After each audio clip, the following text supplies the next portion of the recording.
And welcome back to the heart that we're talking the Australian Grand Prix in Melbourne. It's old school, I think, for the first time since a while, 2020. As the F1 people gathered in Australia, albeit 2020 didn't happen, but they say it's a great place for a race. Having said that, yeah, it may well be. I'm just extremely excited. It's race week, baby.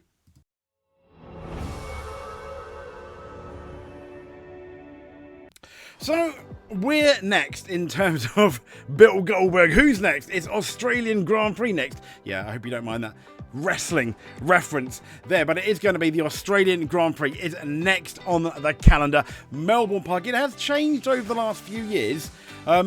They've kind of got rid of a really boring chicane and made it super fast and put DRS there. And in fact, that was the same place that Carlos Sainz passed Max Verstappen for the lead, and then Max had that problem with his brakes last year. We'll get into what happened last year, which is quite interesting to remember. George Russell panicking on the radio as well, but let's look forward to this year. Let's look forward to the Australian Grand Prix. And indeed, so, the Australian Grand Prix. The track, yes. If you are new to Formula One, if on the hot lap, we like to preview the track, and that's exactly what we're going to do now. We're going to have a look at the onboard for the Australian Grand Prix. We are, as you can see, we are Oscar Piastri. I'm just going to make myself disappear as well at some point, except I need to find the camera. There we go. So let's go on board with Oscar Piastri for the Australian Grand Prix as we go down the penultimate two corners, kind of like, what is it, the S turns, down that start finish straight. And well, this is the first DRS zone. And I'll tell you what, you really, really need to get a good exit out of here. It's really fast. You can pass. But once again, we are now in the second DRS zone, is Oscar. And this is possibly one of the most popular overtaking places. As again, we have, you know, like a medium to slow speed chicane. This is normally a car park, believe it or not. This is not a temporary circuit by any means of the imagination, but honing it down. Now, this is where it all changed a few years ago. This corner here has opened up. Get on that power nice and early, and we are now into our third DRS and one of the fastest chicanes at some point in Formula One. I don't know why people don't really talk about this, but this is a, you know, bravery corner, so to speak. Left, right, and many people have got it wrong here. Yeah, that's it, and take it right. You don't want to run too wide. Takuma Sato did a few years back. Good old Takuma Sato, and it didn't end very well for him. So this is the other overtaking at the end of the third DRS zone there. As you can see, they've really tightened that corner up, and we're now coming towards the end of the lap. Many people get it wrong here. One year, 2002, David Coulthard got it wrong by going completely off in the race, losing the lead, although he did have a braking problem in the end. But here we go, setting up for another lap. Thank you very much. But let's now let's get into what Melbourne means, what the stats are. What Melbourne means. What am I talking about? So the track length is 5.278 kilometres in old school in kilometres. A race length of 306.1 kilometres. If you want to know how many laps, because that's what I do, and most people do countdown, it is 58 laps. It has 14 turns. Now, we did race there in 1996. The interesting thing about Melbourne is it was first visited. We first visited Melbourne in 1996, which I thought was quite interesting. It's held 26 races, and it's Max Verstappen has the track record of a 1:15.914, incidentally, last year, with a lap record of a 1:19.813 from Charles Leclerc. Now, there have been many races here, and in 2025 Australia Grand Prix, as we know, it is going to be the season opening slot officially for the first time since 2019, albeit yes, 2020 did happen.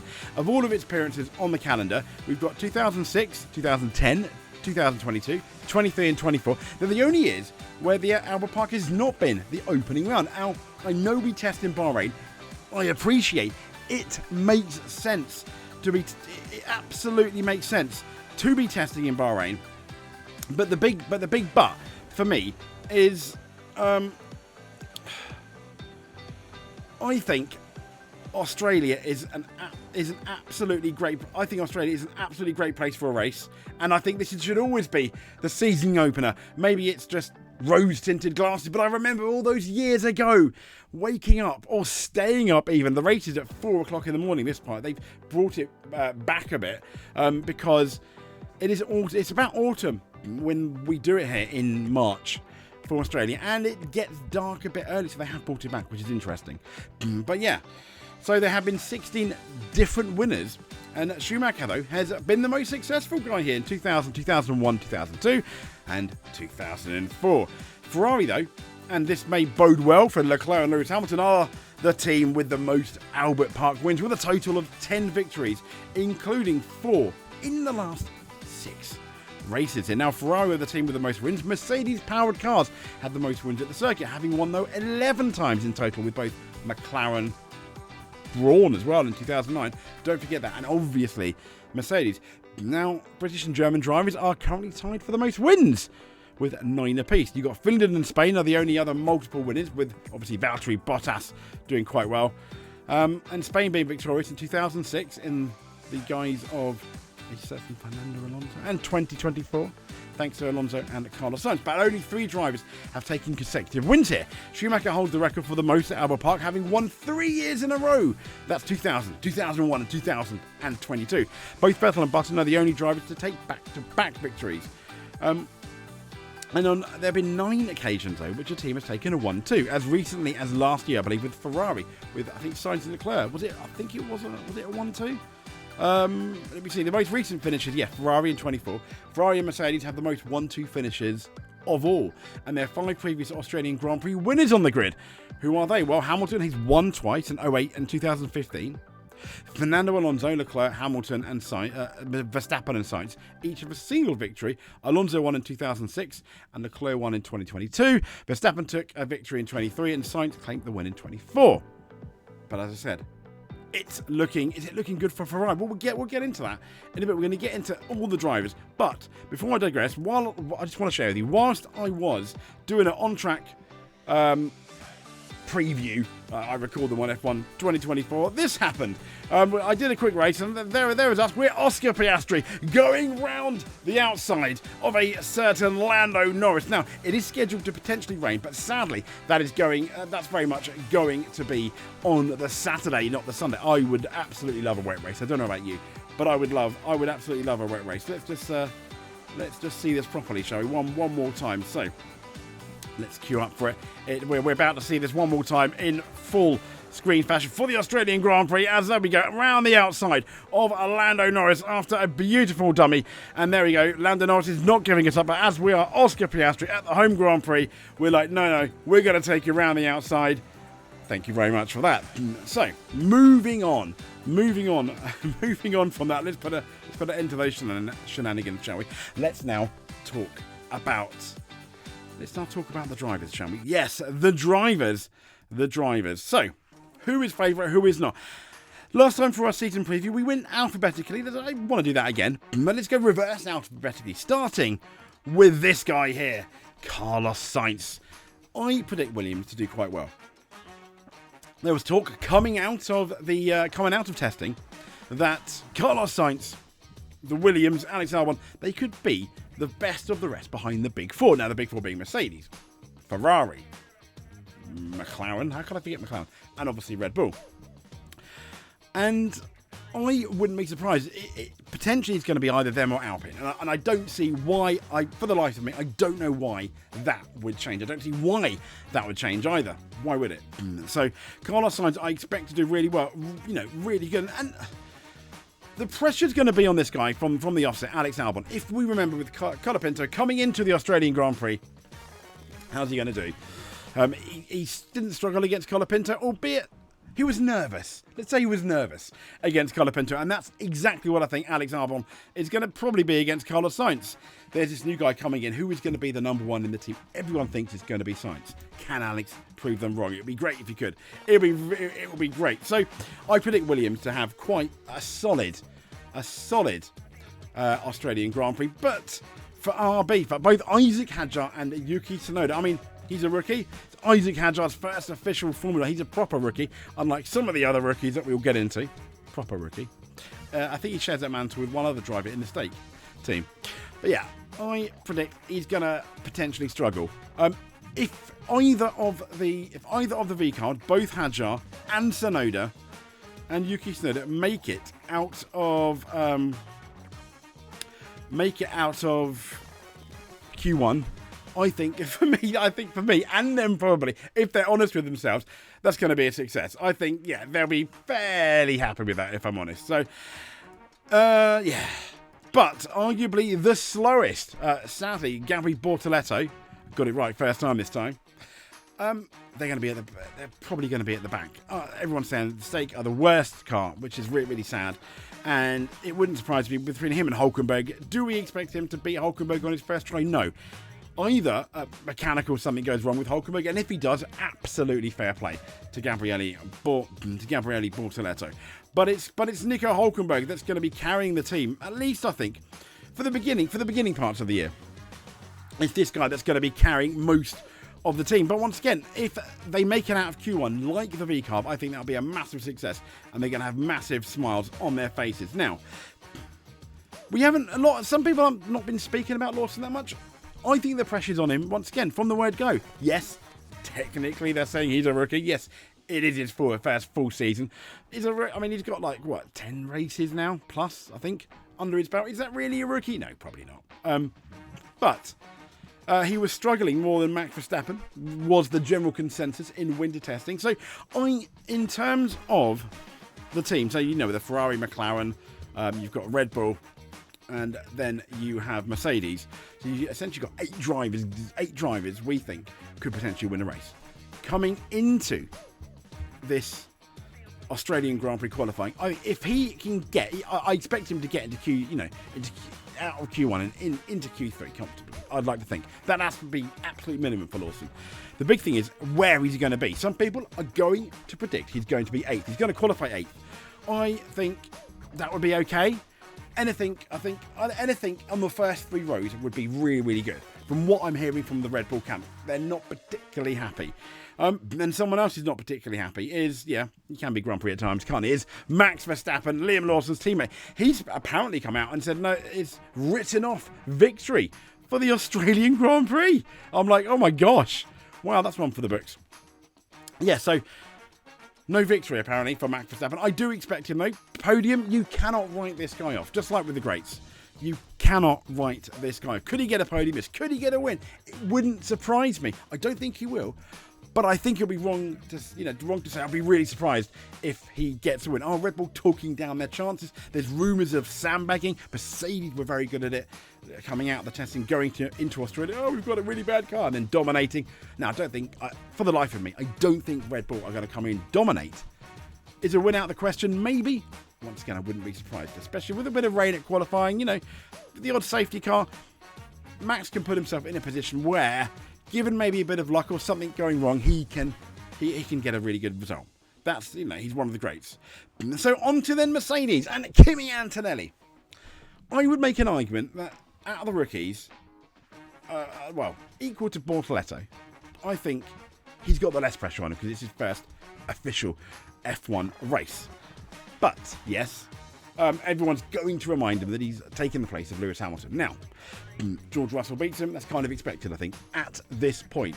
If he makes anything in the top 4, top 6, like Lawson, I think will be brilliant. If you can beat, for example, Lawson, that'll be brilliant for him. And we are expecting big things from Kimi Antonelli. Will we get them? I'm sure we will. He's not from Great Britain. He's from Finland. I must amend that for next time. I didn't last time. But yeah. So I would make an argument this year that George Russell is under more pressure going into the Australian Grand Prix than Kimi Antonelli. Kimi's a rookie. George Russell is now officially, kind of was unofficially last year, but he's now officially the lead Mercedes driver. He needs to get good at the Australian Grand Prix. He needs to aim for a podium. At least look like he could fight potentially for a podium.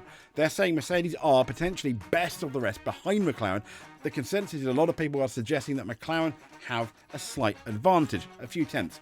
Some people even suggested half a second to a second. I don't think that's the case with McLaren. I really, really don't. But I do think they are I do think McLaren do have an advantage. So George Russell, yeah, he really needs to... He's the man. He's the man. But the man may be under more pressure even than George Russell is Australia's own Oscar Piastri. He goes into the weekend and knowing, if you believe all the media, that they have a genuine chance at winning both the Constructors and the Drivers' Championship. And it's that Drivers' Championship that we're going to be talking about now. Because Oscar Piastri, I mean, how much pressure? He knows he could win. This could be his one and only chance. Because you never know, what's going to happen next year. This could be, if they have a good car, his one and only chance to win the driver's title. Hopefully he, goes and contends for many more. He's got Lando Norris in the way. And if you remember at Monza last year, Monza 2024, where he just barged Lando Norris with an absolutely a sensational dive bomb, maybe a bit risky on your teammate. I'm not going to go into the politics of that, but it was a sensational dive bomb. So you imagine a McLaren 1-2 in qualifying. Oscar Piastri second. If he gets a chance, he's dive bombing. He's dive bombing to take the lead in his Australian Grand Prix. There won't be any. Surely, for your home Grand Prix, you can't put any team orders in. All these cars are fairly reliable now as well. Yes, McLaren don't want to crash at the first turn, but you can't tell someone to switch off. If we're looking at a McLaren 1-2 in qualifying, he could even get pole. And as we know, he's probably a better starter than his teammate. I imagine he probably is. And here is his teammate, Lando Norris. So many people are saying, I think other than Martin Brundle, the championship favourite. He's got the best car. He had just about a handle on Oscar Piastri, although this is going to be Oscar Piastri version 3. And version 1 and version 2, there was a massive gulf in how good he was. When you look at version 1 of Oscar Piastri in 2023, he was solid. 2024, he improved absolutely immensely.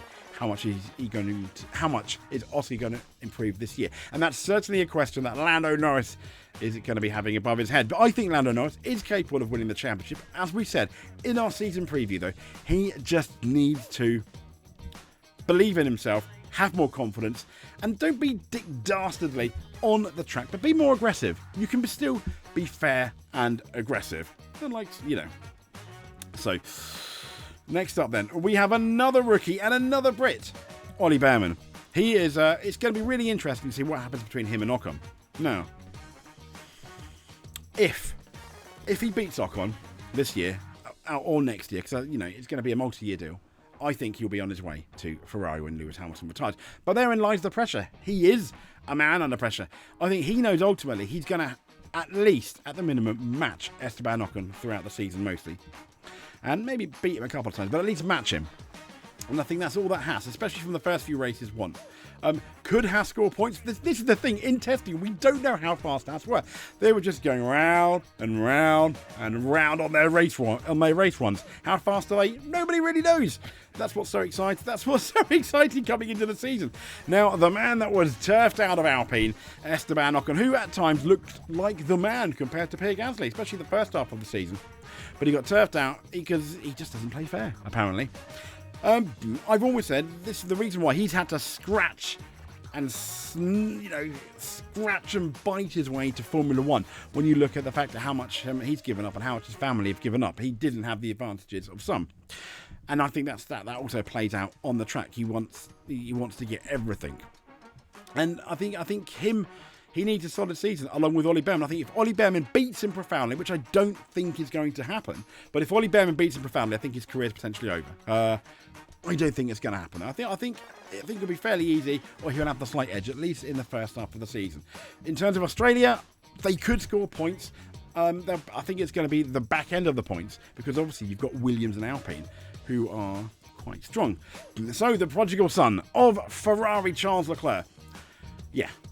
These are either, people are thinking their second or third fastest car, potentially maybe a bit behind Mercedes, but kind of level with Red Bull for that third and fourth fastest mantle going into Australia. But you've got to wonder with Charles Leclerc, and I don't know if we commented about it on our season preview. This is a man that is the Ferrari hope, yet he's the Ferrari hope that has a Lewis Hamilton-sized teammate next to him, a 7-time, statistically mind-boggling F1 talent next to him, albeit people are suggesting in the twilight or the evening of his career, where Charles Leclerc is just potentially reaching his peak. people are saying that Charles Leclerc makes mistakes and still does. That's why he will never be a Formula 1 champion. So this season he needs to prove that. I think he will beat Lewis Hamilton, and he's very much in qualifying, possibly the race at the Australian Grand Prix. I think he kind of has to as well. I think the pressure is more on Leclerc to beat Hamilton than it is on Hamilton to beat Leclerc coming into round one. And that includes obviously the race, not just qualifying. I think qualifying you will. The race, if Hamilton is happy with the car, it could be a bit more interesting. But I expect Leclerc to qualify in the race, and I'd be surprised if Leclerc is not in the top 4 on those 2 rows after qualifying. So actually, to the point, I'll probably be a bit disappointed. But Lewis Hamilton, yes, the GOAT, many people are saying. So a lot of Ferrari drivers have won in their debut. Nigel Mansell won on the debut. Fernando Alonso, I believe, did. I think, did he? I'm not sure if he did. Kimi Raikkonen did win on his debut as well in that Ferrari. I've got a funny... No, Sebastian Vettel didn't. But that was Australia. I think both, Kimi Raikkonen won in Australia on his Ferrari debut, which is also, funny enough, Lewis Hamilton's McLaren debut, who passed Fernando Alonso around the outside in a sensational move. But that was the beginning of his career. Now we're looking at the twilight, the evening of his career. This career is not over yet, but they're getting the starters ready, let's say, for the evening meal. Now, I'd be surprised I'll be very surprised if he out-qualifies Leclerc. I'd be surprised-ish if he beats Leclerc in the race a bit, shenanigans, etc. It'd be really interesting to see on race 1 what his race pace is like compared to Leclerc. If it's, I think at minimum he's going to want to be pretty much on par once he's happy with the car. And it's, can he be happy with the car compared to where Mercedes were? He says he is. There are a few difficulties of that Ferrari in testing. Could Lewis Hamilton win the Australian Grand Prix? Yes. Could Leclerc? Yes. But I think it's going to take something. Could George Russell? Yes. But I think it's going to take something. A bit extra. But I'm just saying, just like the Max Verstappen thing, I wouldn't really be surprised. So next up, Aston Martin. This guy here, Lance Stroll. They did not have a very good winter, did they? So I'm not expecting much. Points would be a surprise, but I'm sure for Aston Martin it would be very nice. What's interesting, though, is how frustrated now Fernando Alonso is going to be on the radio. You saw that last year. The honeymoon period of 2023 was gone, and we had bad mood Fernando back moaning about the car. But knowing that Adrian Newey's there next year, how much is he going to moan? I don't know. I think that's going to be quite interesting. Definitely. So last but not least, we've got the Alpine of Pierre Gasly. Alpine looking fairly strong. At least as strong as the Williams, stronger, according to some, as for the 5th fastest team. And incidentally, if this race goes to plan and then nothing silly happens, this 5th fastest team are going to be scrapping for those 9th and 10th, the 9th and 10th place points. So who's it going to be? Is it going to be an Alpine? Is it going to be a Williams? That's what's really interesting. So the guy, though, under the most pressure, I think, coming in is I nearly said Mick then, his dad, is Jack Doohan. Very unfairly. I'm yet to see the, at the time of recording this, I've yet to see the Drive to Survive episode with him and Flavio in. Flavio, yeah, whatever. Go away, Flavio. I mean, come on. It was just really rude. Everyone's really panning on this guy. I would love this guy to get a point on his debut, or even have a crazy race on the podium. Imagine if he won. No, I don't think that's going to happen. I don't think a podium, but could he get points? Absolutely, he could. He's going to be there. His home support is going to be there. That either fuels you, adds the pressure, or makes you super anxious. I guess we're going to see what that's going to do to Jack Doohan, but I wish him well. And I think he's a lot better than some people give him credit for. I really, really do. And then that is pretty much, our drivers then. Who do you think is going to win? Comment below. Let us know. So what else is happening the weekend? Well, I thought I'd show you this, which I thought was quite interesting. The Australian F1 starts to kick off the Melbourne Fan Festival.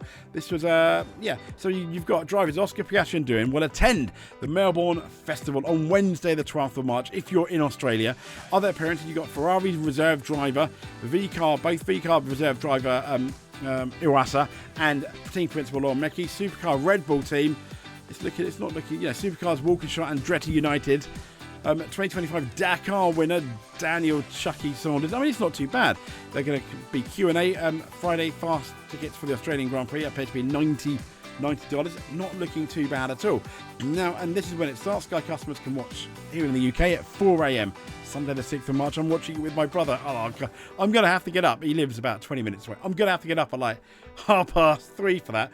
Or just, that's not looking good. But before we leave you, I just wanted to have a look at what happened last year. Australian Grand Prix updates. And I mean, who could forget this? Luckily, he's out of the car. George Russell and Fernando Alonso. Fernando Alonso allegedly braking to the point where George Russell ended up having a whoops-a-daisy. Quite controversial because half the people said, no way, George Russell just makes mistakes. Yes, that was a theme act in Drive to Survive. And the other people, Fernando Alonso's done it before, he's naughty. Fernando Alonso has done it before, that is a fact, we've got videos. But did he do it this time? Some people are thinking, I don't know. And I thought that was quite an interesting thing to watch. And there we go. And it obviously was a Ferrari one too. Now Verstappen, I have smoke, fire, brake, my brakes on fire. Looking back at that, is this weird braking system that Red Bull had? That's what a lot of people have suggested now. And so Max Verstappen, he qualified in pole, he kept the lead. And then, very, very early on, Carlos Sainz was all over him. To be fair at the time, Max was saying, my car doesn't feel very, very good. Then you saw smoke coming from it. But by that point, though, Carlos Sainz had already passed him in that second DRS zone, which I thought was quite interesting. Is this because of their of their controversial braking that they supposedly took off around the Miami Grand Prix? Who knows? But it is most certainly food for thought for Red Bull as to why that brake incident actually happened. And you've got obviously you've got here. Was this? I think Lewis Hamilton retiring, wasn't it as well? Did he retire? I think he did. But it was ultimately Carlos Sainz that won the race. Big smiles there. And the big story coming into the Australian Grand Prix was Carlos Sainz. He was a bit lighter. He made himself a bit lighter. Not on purpose. He had his appendix now. Very similar to Alex Albon. So that's why he won. The car was lighter, apparently. And I tell you what, one of his best victories, when you look at, yes, it was quite a boring race. Once he'd taken the lead, it was very, one after the other. But you can pass in Australia. But the big thing was, everyone was cheering because this was the first non-Max victory of 2024.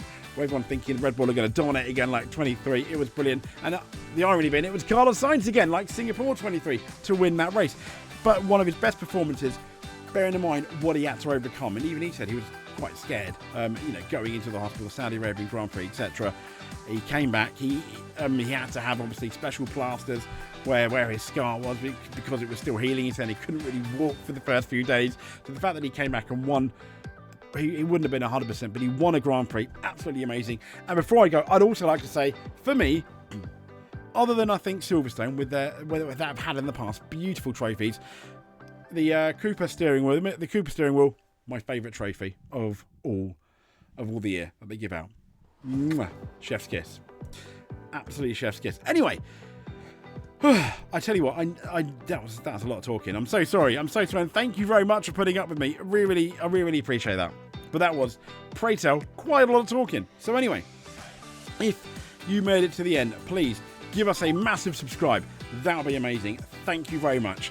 You just clicking on this though is more than enough for us. So I want to thank you there. And until then, speak to you soon. Stay safe.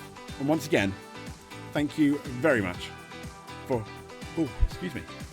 watching.